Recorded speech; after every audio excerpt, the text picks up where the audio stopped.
With head coach Anders Sorensen as we break down the 2021-2022 season for your Rockford IceHogs here on Exit Interview Day. Coach Sorensen just had a chance to catch up with every player on the roster today, get ready for the offseason at hand. But let's reflect back a little bit on the season that was for you.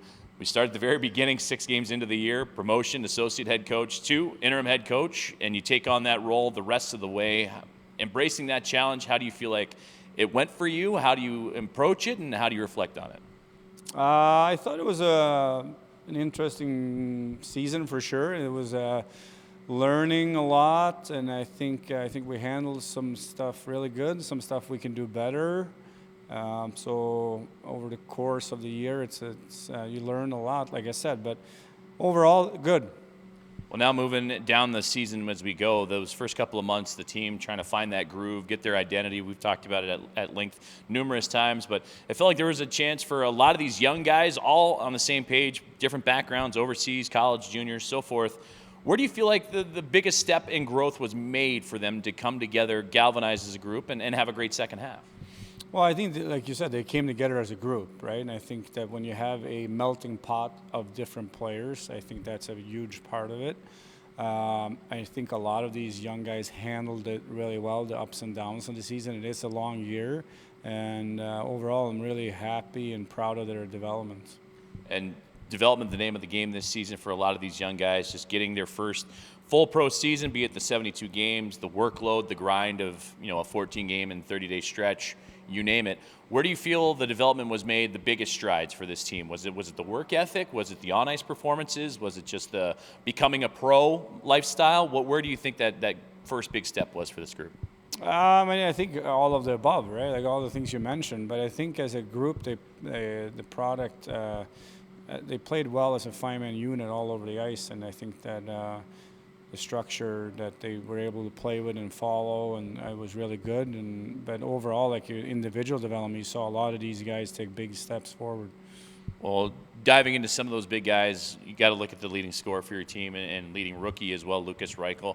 A lot of buzz around him coming into the season, even more so coming out of the season as your leading scorer. What kind of development did you see in progression from him that a lot of guys are using as maybe as an example of what to look forward to? Yeah, I thought his play without the puck improved a lot. But even with the puck, I think because his play without the puck improved, his play with the puck improved as well. I think that towards the end of the season here, I thought he was one of our best, if not the best forward. And that just shows a little bit of what's to come. And he looked like he made a lot of players around him play even better, and guys likewise to him. Andre Altabarmaki, Michael Tepley. You go further down the roster, Josiah Slave and Mike Hardman. A lot of guys in the system that had good breakout years in their roles and their expectations. How did you manage starting with the forward group? How did you see a lot of their progressions be made this year? Yeah, I think a lot of them took big steps forward. If you look at a guy like Hardman, right? I think he ended up with 19 goals in 40-some games, and in this league, it's not easy to score, and he did do that.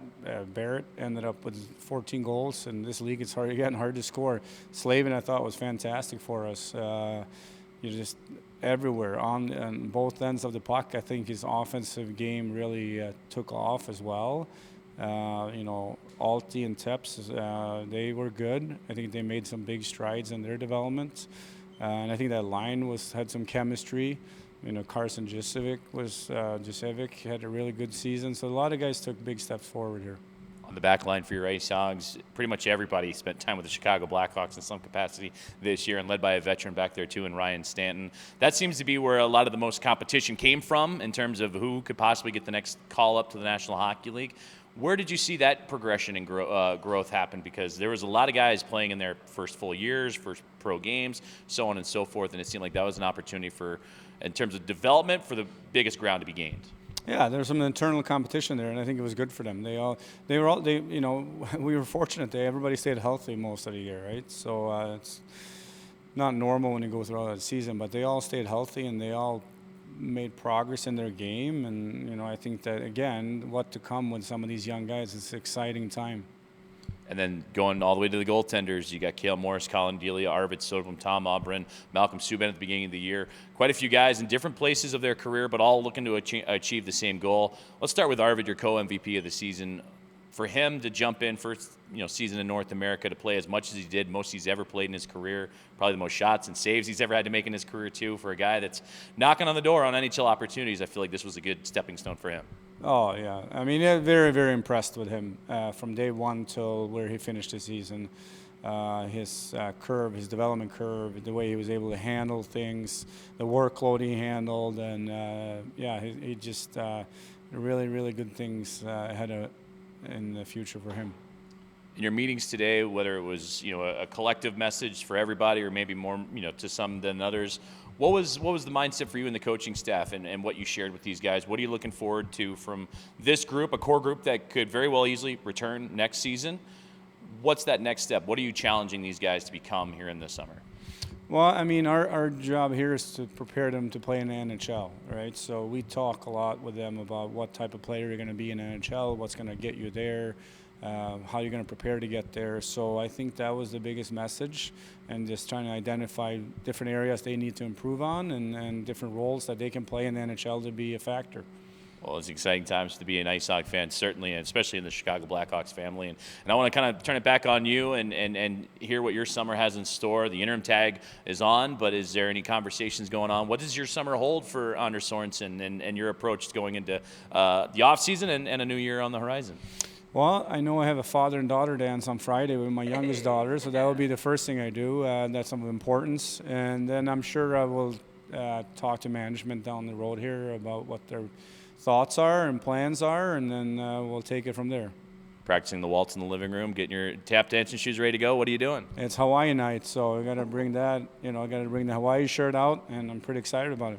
Oh, I absolutely love it. Any vacations planned? Any downtime for you, sir? I know you've been here in the Midwest for quite some time, living in the area, but any chances to extend, visit family overseas? What's in store for Anders this year? Yeah, we usually go back to Sweden for a couple of weeks. We'll go back there again end of July, I think, for a couple of weeks, but that's it. Otherwise, we stay here in this area, and then we have 4 kids, and they're all rooted here, so it's getting harder and harder to pry them away from the big trips. So we'll make little mini trips here and there, but looking forward to it. Getting on the golf course, play some golf, and get some downtime, but at the same time prepare for what the future has ahead of us.